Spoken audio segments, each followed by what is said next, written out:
के साथ मैं हूं अनुपम। प्रदेश की हर छोटी बड़ी खबरों को लेकर हापुड़ में सड़क हादसे के बाद कार में आग लग गई। ई रिक्शा और स्कॉर्पियो की टक्कर हुई थी। हादसे में रिक्शा चालक इस्लामुद्दीन की मौत हुई थी। भीड़ ने स्कॉर्पियो में आग लगाई। कई थानों की पुलिस फोर्स मौके पर है। थाना बाबूगढ़ के सरवानी की घटना है।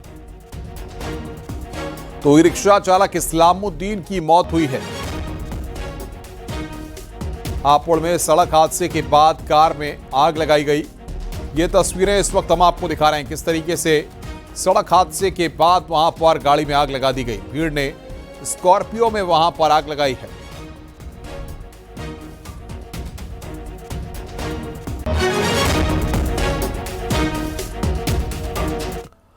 संत कबीर नगर में चलते ट्रक में आग लगने से अफरा तफरी मच गई।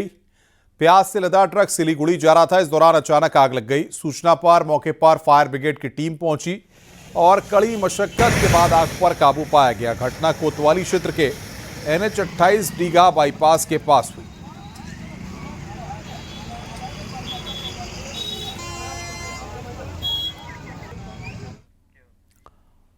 खबर जालौन से है, जहां पर सड़क हादसे में 2 युवकों की मौके पर मौत हो गई। मामला उरई कोतवाली क्षेत्र के झांसी कानपुर नेशनल हाईवे का है, जहां बेकाबू ट्रक ने बाइक सवारों को पीछे से जोरदार टक्कर मार दी। हादसे के बाद मौके पर ट्रक छोड़कर ड्राइवर फरार हो गया। फिलहाल पुलिस ने दोनों शवों को कब्जे में लेकर पोस्टमार्टम के लिए भेज दिया है।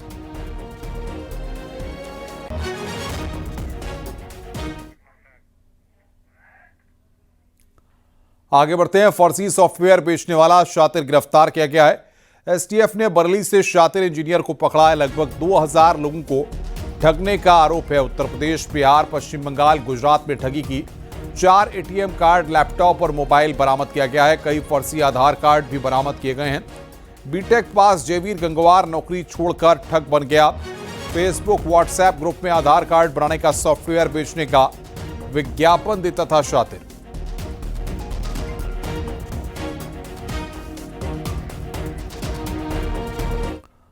लखनऊ से खबर है, अवैध पटाखा फैक्ट्री में हुए विस्फोट मामले में कार्रवाई हुई है। फरार चल रहे 25-25 हजार के 2 आरोपी गिरफ्तार किए गए हैं। गुडंबा पुलिस ने आरोपी मोहम्मद वसीम और मोहम्मद याकूब उर्फ घपलू को गिरफ्तार किया है। बारूद जमा कर पटाखे बनाने और बेचने का काम करते थे दोनों। मामले में अब तक कुल 4 लोगों की मौत हो चुकी है।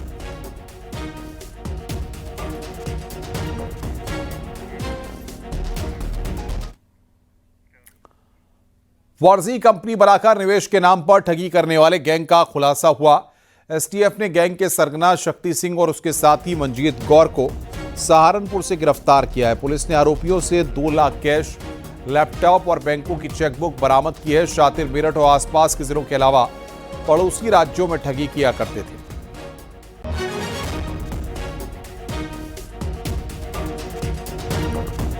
कन्नौज पुलिस ने डकैतों के एक गिरोह को गिरफ्तार किया। 8 डकैतों का गिरोह किसी बड़े अपराध की फिराक में था। गिरफ्त में आए डकैतों के कब्जे से भारी मात्रा में असले और डकैती में इस्तेमाल होने वाले उपकरण बरामद किए गए हैं। SP ने बताया कि पकड़े गए बदमाशों पर इटावा और मैनपुरी में पहले से कई आपराधिक मुकदमे दर्ज हैं। पुलिस को एक कामयाबी मुखबिर की सूचना पर मिली है। 16 पुलिस अफसरों और सिपाहियों की टीम ने छात्रों को छापा मारकर गिरफ्तार किया।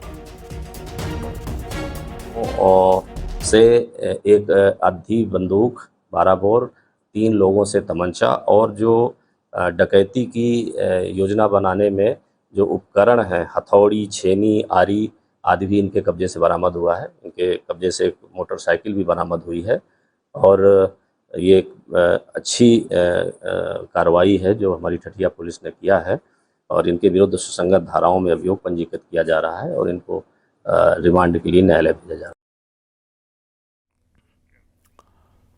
खबर हापुड़ से है, जहां पर कोचिंग से लौट रही छात्रा के साथ रिक्शा चालक ने छेड़छाड़ की।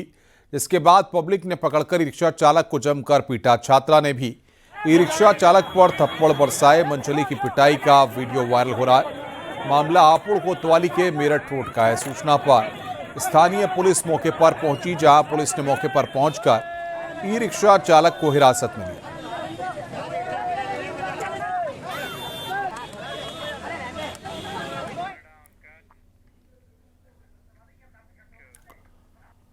लखनऊ से खबर है, अलीगंज में युवक पर फायरिंग के 2 आरोपी गिरफ्तार किए गए हैं। आरोपी विवेक तिवारी और फनी और अजद चौधरी को गिरफ्तार किया गया है।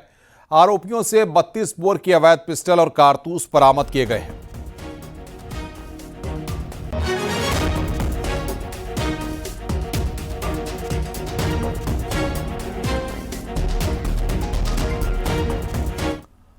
अंबेडकर नगर पुलिस ने बीते 1 महीने में हुई लड़कियों के अपहरण की घटनाओं का तेजी से खुलासा किया। पुलिस अधीक्षक के मुताबिक कुल 56 मुकदमे दर्ज हुए थे, जिनमें से 49 लड़कियों को बरामद किया गया, जिनमें 40 लड़कियां नाबालिग हैं। पुलिस ने सबूतों के आधार पर आरोपियों के खिलाफ सख्त से सख्त कार्रवाई का भरोसा भी दिलाया है।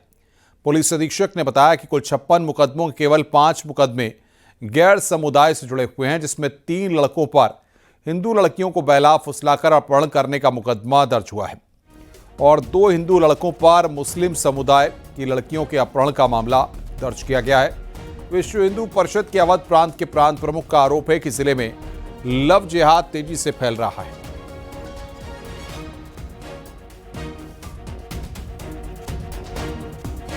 जो 2 अलग अलग धर्मों से संबंधित हैं, जिसमें से 3 प्रकरण ऐसे हैं जिसमें से लड़के जो हैं वो मुस्लिम हैं और लड़की जो है हिंदू है। तीनों लड़कियों को बरामद कर लिया गया है। जो अभियुक्त हैं उनके विरुद्ध नियमानुसार साक्ष्य के आधार पर विधिक कार्रवाई कर ली गई है। 2 प्रकरण ऐसे हैं जिसमें लड़का जो है वो हिंदू हैं, लड़की जो है मुस्लिम है। इन दोनों में एक लड़की को बरामद कर लिया गया है और दूसरी लड़की ने माननीय हाई कोर्ट के समक्ष जो है रिट याचिका दायर की है। छांगुर से जुड़ी बहुत बड़ी खबर है। छांगुर के बेटे के खिलाफ चार्जशीट दाखिल हुई है। महबूब नवीन रोहरा के खिलाफ चार्जशीट दाखिल हुई है। अवैध धर्मांतरण के अलावा रेप, दलित उत्पीड़न की धाराओं में चार्जशीट दाखिल की गई है। एटीएस की चार्जशीट में 10 पीड़ित समेत 29 गवाह हैं। बाकी बचे 19 गवाहों में ज्यादातर पुलिस अधिकारी और कर्मचारी हैं। बता दें कि एटीएस ने 16 नवंबर 2024 को छांगुर नवीन नीतू के अलावा छांगुर के बेटे महबूब, करीबी रिश्तेदार सबरोज, रशीद, शहाबुद्दीन, रमजान, ईदुल इस्लाम के समेत अन्य के खिलाफ मामला दर्ज किया था। इसी मामले में एटीएस ने 8 अप्रैल 2025 को नवीन रोहरा और छांगुर के बेटे महबूब को गिरफ्तार किया। एटीएस की पड़ताल में एक महिला ने नवीन और महबूब पर रेप का आरोप लगाया है।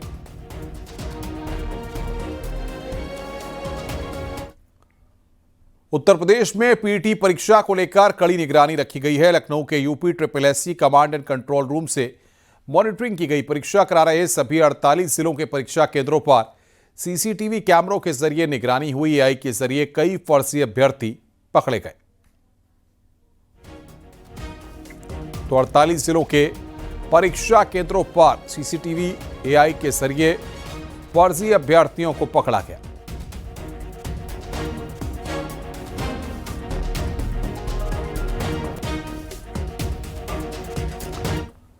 फिरोजाबाद में पुलिस ने ऑनलाइन सेक्स रैकेट का भंडाफोड़ किया है। मामले में 2 आरोपियों को गिरफ्तार कर जेल भेजा है। आरोपियों के कब्जे से अवैध हथियार, कारतूस, डेबिट क्रेडिट कार्ड और 6 मोबाइल बरामद किए गए हैं। इसके अलावा रैकेट चलाने में इस्तेमाल कार भी बरामद हुई है। जांच में पता चला है कि आरोपी वेबसाइट के जरिए ग्राहकों से संपर्क करते थे, महिलाओं और लड़कियों की अश्लील फोटो भेजते थे, एडवांस पेमेंट लेकर सेक्स रैकेट का कारोबार कर रहे थे।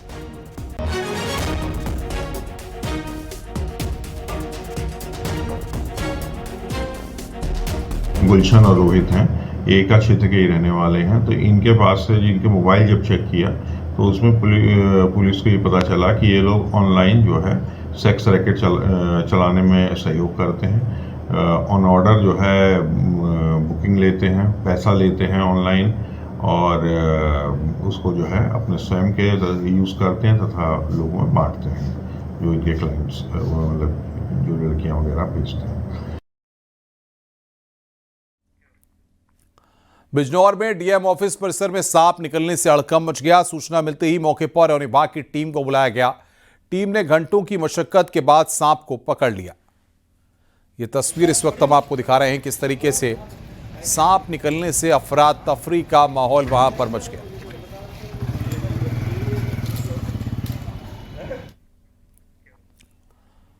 वृंदावन में बाढ़ से हाल बेहाल है। वहीं बाढ़ के हालात के बीच पानी में घुसकर अंतिम यात्रा देखने को मिली। लोगों के न पहुंचने के चलते यात्रा में सिर्फ 5 से 6 लोग शव को ले जाते हुए दिखे। इस दौरान लोगों को काफी परेशानी का सामना करना पड़ रहा है। पानी में धोता है।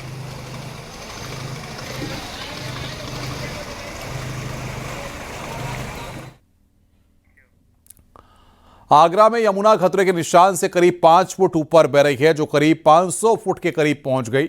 यमुना के बढ़ते जलस्तर में कई गांव बाढ़ की चपेट में है। लोगों के घरों में पानी घुस गया। मौके पर पहुंची प्रशासन की टीम लगातार मुनादी कर लोगों को सुरक्षित स्थान पर पहुंचा रहे हैं और लोगों के खाने पीने की व्यवस्था की जा रही है। फिरोजाबाद से जल भराव से लोगों की मुश्किलें काफ़ी बढ़ गई हैं। गलियों और घरों के बाहर पानी भरा हुआ है।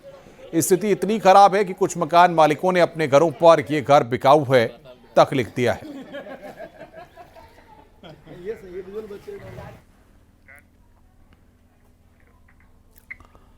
वाराणसी में 5वीं बार गंगा के जलस्तर में बढ़ोतरी देखने को मिल रही है। करीब 3 सेंटीमीटर की रफ्तार से जलस्तर बढ़ रहा है। एक बार घाट फिर से जलमग्न होने लगे हैं।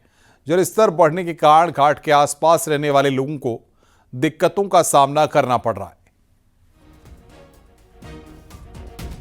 और तोड़ते हुए गंगा 5वीं बार बढ़ने लगी है और आलम यह है कि एक बार फिर से गंगा का जो जल स्तर है वो पूरे घाटों को जलमग्न कर दिया है।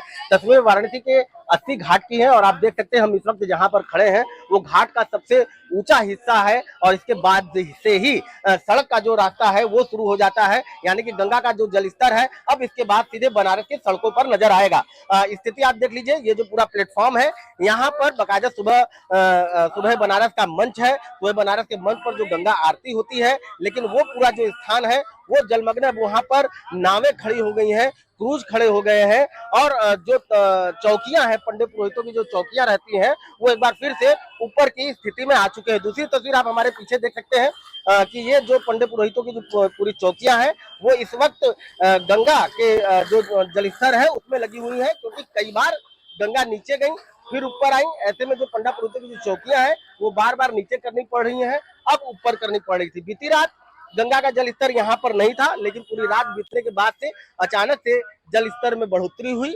और फिर से जो स्थिति है वो इस पूरी तस्वीर में दिख रही है। गंगा घाटों को जलमग्न कर चुकी है और एक बार फिर से 84 घाटों का जो आपस में जो संपर्क है वो। बलिया में गंगा और सरयू नदी का जलस्तर बढ़ने लगा है। करीब 7 गांव के 3,355 लोग प्रभावित हैं। जलस्तर बढ़ने के कारण लोगों में काफी डर का माहौल है। डीएम मंगला प्रसाद सिंह ने कहा कि बाढ़ पीड़ितों को राहत सामग्री बांटी जा रही है। बाढ़ कंट्रोल रूम से लगातार निगरानी रखी जा रही है। ये देखिए तेज धारा। आगे भी हम करते रहेंगे, बट लोगों से अपील करेंगे कि अगर हमारी टीम कहीं नहीं पहुंच पा रही है तत्काल तो आप बताइए। हमारा आपदा कंट्रोल रूम 24 आवर्स काम कर रहा है, लेकिन किसी को पैनिक होने की ज़रूरत नहीं है। जो भी बाढ़ से प्रभावित लोग होंगे हम उन तक पहुंचेंगे। उनका अगर घर गिर जाएगा गृह अनुदान देंगे। बाढ़ के दौरान हम उनको फूड पैकेट्स देंगे, बाढ़ राहत सामग्री किट देंगे, मेडिकल सुविधाएं फैसिलिटीज़ उपलब्ध कराएंगे, पशुओं के लिए चारे की भी व्यवस्था, भूसे की भी व्यवस्था कराएंगे। किसी भी प्रकार की कोई असुविधा नहीं होने देंगे। गौतम बुद्ध नगर की जिलाधिकारी मेधा रूपम ने बाढ़ प्रभावित क्षेत्रों का दौरा किया है। डीएम ने प्रभावित परिवारों के लिए की गई व्यवस्था का जायजा लिया। पाठशाला के बच्चों के साथ संवाद भी किया। पाठशाला में बच्चों को डीएम पढ़ाती हुई भी दिखी। डीएम ने बच्चों को पढ़ाई किट और महिलाओं को सैनिटरी पैड्स बांटे हैं। डीएम ने सेक्टर 135 में गौशाला का भी जायजा लिया। बाढ़ प्रभावित परिवारों के साथ संवाद किया और समस्याओं के समाधान के लिए कहा कि सेक्टर 150 में पुश्ते पर असुरक्षित रूप से टेंट लगाकर रह रहे लोगों को जिला प्रशासन की तरफ से व्यवस्थाओं के बारे में बताया और वहां शिफ्ट होने के लिए कहा।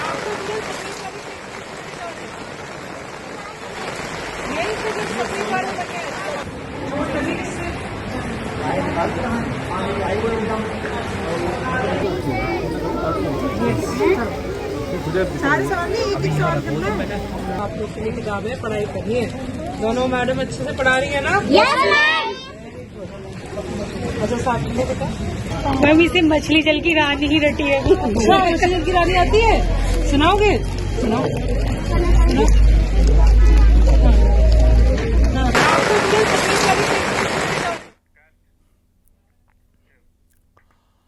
लखनऊ में सीएम योगी ने आज 1510 यूपी SSSC के चयनित अभ्यर्थियों को नियुक्ति पत्र बांटा।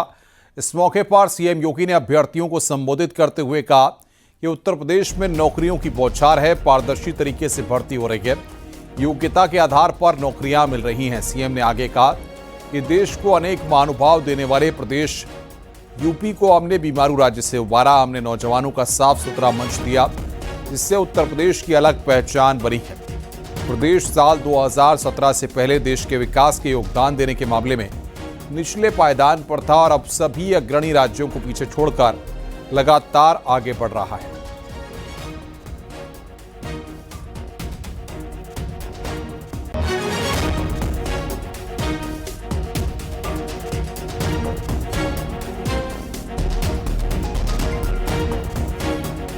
नौकरियों की एक पूरी बौछार हो रही है।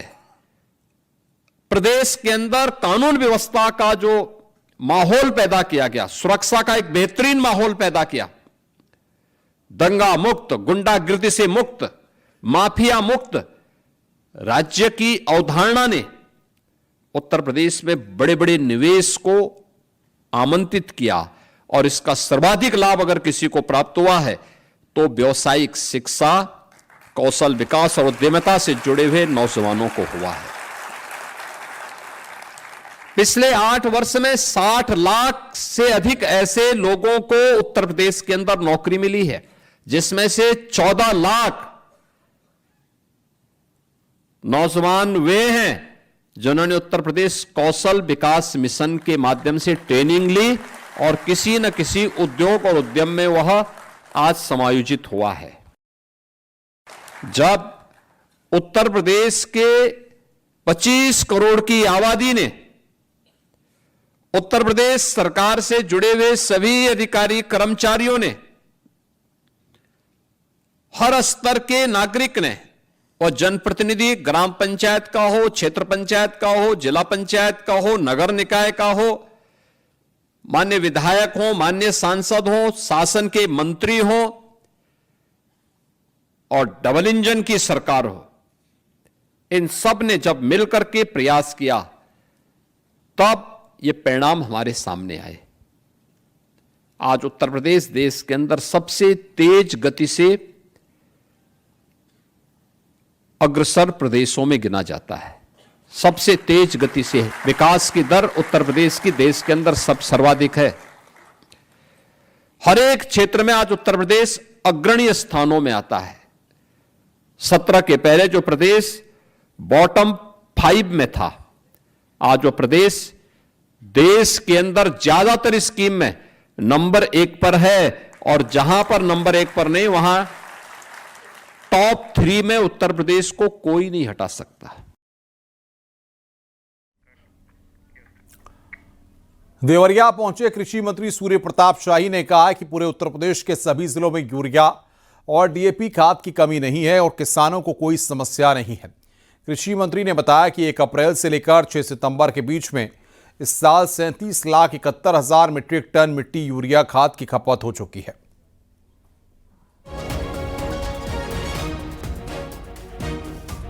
आज भी 5,89,000 मीट्रिक टन यूरिया प्रदेश के सभी 75 जनपदों के भीतर है और किसी प्रकार की कोई कठिनाई उसके भीतर नहीं है। डीएपी में भी गत वर्ष हम लोग 5,95,000 मीट्रिक टन की खपत थी। इस साल तक 6,13,000 मीट्रिक टन की बिक्री हुई है, जो गत वर्ष से 18,000 मीट्रिक टन ज़्यादा है।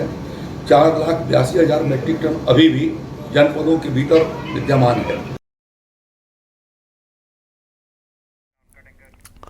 सीतापुर में कांग्रेस के प्रदेश प्रभारी अविनाश पांडे ने बीजेपी पर बड़ा हमला बोला और कहा है कि सत्ता में बैठे लोगों में नैतिकता नहीं है। बीजेपी के लोग वोट पर डाका डाल रहे हैं, 2027 से पहले बेदखल हो जाएंगे।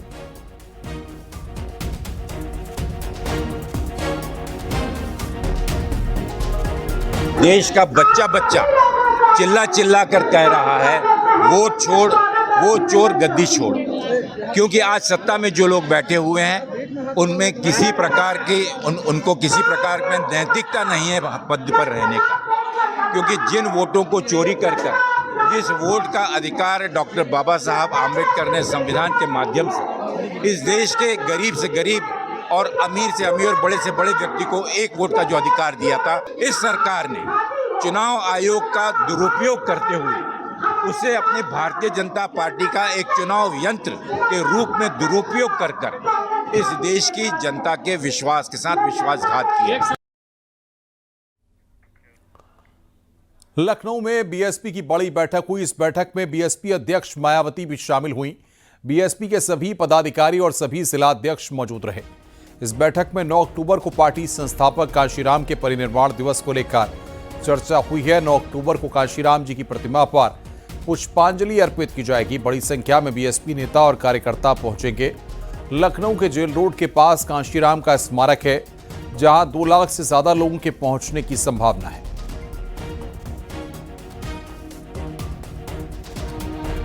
देखिए, जो हम लोग पहले इधर विगत कई सालों से 9 अक्टूबर माननीय कांशीराम जो बहुजन समाज पार्टी के संस्थापक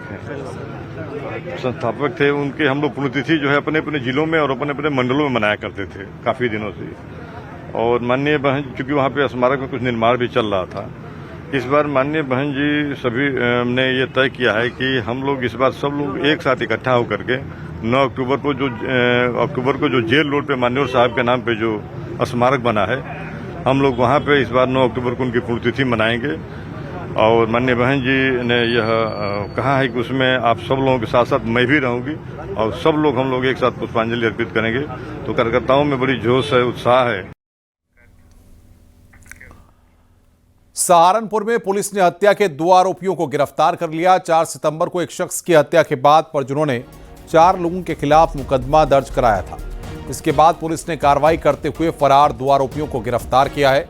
बाकी आरोपियों की तलाश में पुलिस दबिश दे रही है और जल्द ही गिरफ्तार करने की बात कही है।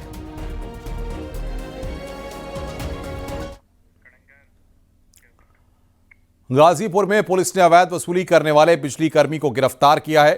आरोपी बिजली विभाग में संविदा पर कंप्यूटर ऑपरेटर के पद पर तैनात है। इलाके में लोगों से बिजली चेकिंग के नाम पर अवैध वसूली करता था। इसके बाद आरोपी के खिलाफ रामपुर माझा थाने में मुकदमा दर्ज कराया गया। पुलिस ने उसे रौजा इलाके से गिरफ्तार किया है।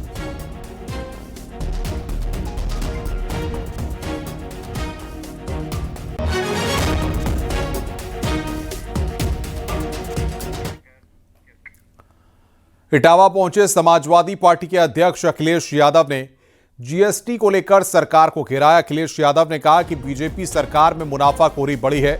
जीएसटी की वजह से जिन साबुन, बिस्किट के पाउच या पैकेट छोटे कर दिए गए, क्या वो बड़े हो पाएंगे? ले जी, देश में आपने सभी राजनेताओं का सम्मान किया है, लेकिन कुछ ऐसे विधायक या मुख्यमंत्री हैं जो अमर्यादित भाषा का प्रयोग करते हैं। क्या कहोगे सर? चुनाव को अब 1 साल के लगभग दिन बचे हैं। उत्तर प्रदेश का चुनाव 1 साल के अंदर या 1 साल का आसपास समय बचा है सरकार के पास। और अब तक अभी हम लोगों ने जो बजट देखे हैं उत्तर प्रदेश सरकार के, 9 बजट देख चुके हैं।